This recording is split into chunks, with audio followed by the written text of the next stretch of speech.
Your router's DNS settings translate website names into IP addresses. DNS, or Domain Name System, translates website names like google.com into numerical IP addresses that computers use to connect. To view or change these settings, access your router's admin panel and navigate to Network Settings, then DNS. You can change the DNS server to improve speed or security, for example using Google DNS at 8.88.8 or Cloudflare at 1.11.1. However, T-Mobile routers do not store detailed DNS query logs to protect your privacy. This means you can't see a history of websites visited directly from the router. For more in-depth monitoring, consider device-level logs or third-party tools, but be aware of the privacy implications.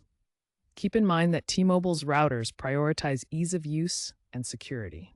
They function more as gateways and are not designed for extensive data logging. Also, be sure to regularly check for firmware updates to maintain optimal security.